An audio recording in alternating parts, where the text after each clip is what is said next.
Yo, good afternoon out there. Good evening on the East Coast and beyond. 25 Daily, 25 is here. Sports Reports is ordered. We back. Let's get right into it. So, I was sitting around thinking to myself, I gotta get 25 Daily back on track because I really enjoyed doing this. I got some positive feedback from it. So consider this to be the relaunch. So here we are. We're back tonight to talk about the NBA, the League of Conspiracies. So every time I turn around, people are telling me that the NBA is rigged, it's fixed. There's always some kind of extra play going on in the background, right?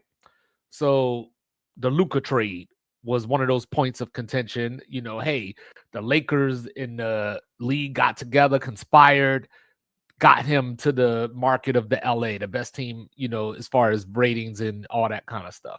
Okay. So then it was like, but damn, they couldn't have gave Dallas a little bit more than Anthony Davis. So then you turn around, you fast forward, it's like, oh, Dallas gets the number one draft pick in the lottery. Cooper Flag on the way. So the Lakers end up selling for $10 billion. So it's like, whoa, whoa, whoa, whoa, whoa, whoa. So did the Dallas Mavericks really trade Luca for Anthony Davis and Cooper Flag and for the Lakers to get $10 billion? I don't think that was in the works. I don't think Dallas would have agreed to that part of it. But anyway, so, that was considered to be a conspiracy. Fast forward, we saw the video last night of the bus, Oklahoma City, NBA champions, right? Everybody was like, oh, I guess, spoiler alert. But that was before Halliburton got hurt, so I don't know. I don't think Halliburton agreed to blow his Achilles in game 7, right? Okay, now, I was thinking about something that was said last week.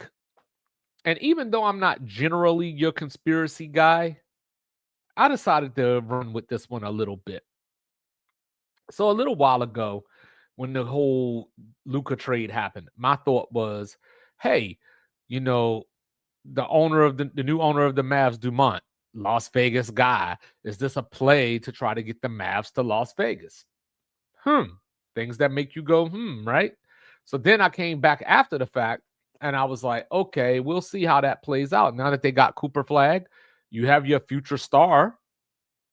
So I'm not saying it could be off the table, but let's run with it a little bit further than that. So last week on First Take, the one and only Stephen A. Smith was talking about how he was getting feedback from NBA players and different sources that players don't want to play in Memphis because of how dangerous it is. Okay.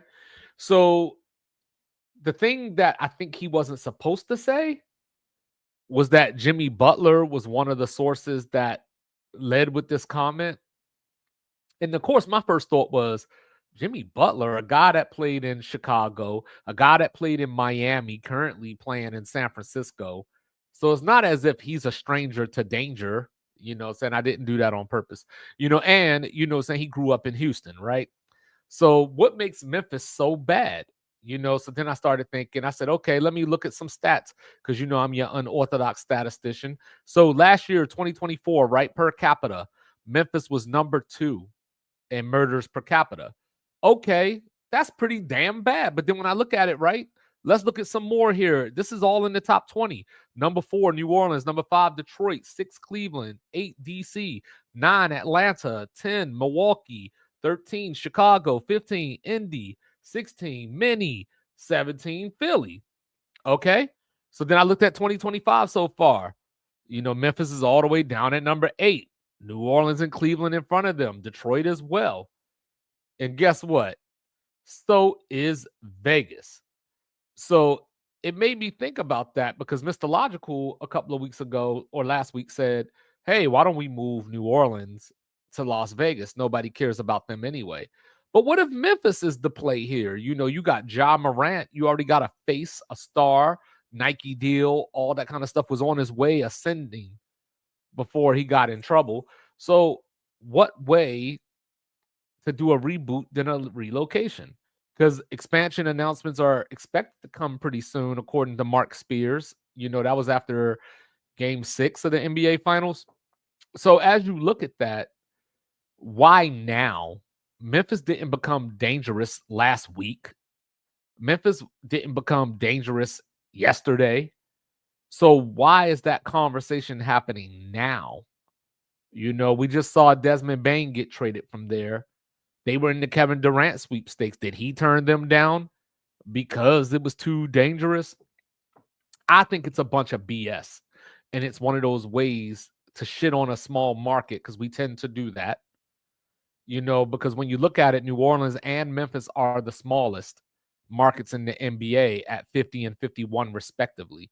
Now, granted, Vegas is only at number 40, so it's not like you're talking about a top 10 or top 15 market.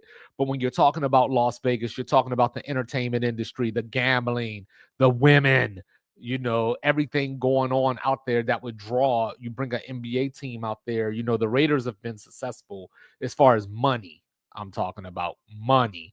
The Vegas Knights have made a Stanley Cup final. You got the Oakland A's on their way next year. So Vegas has been the worst kept secret in the NBA for at least a decade now, if not a little bit longer than that. So what better way to move a team there? Because if you're thinking about this the way that I'm thinking about this, it's about money, right?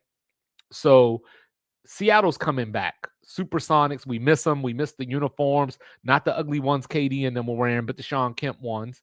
Then you got, Vegas, but it doesn't have to be a new team because you want Vegas to be good, right?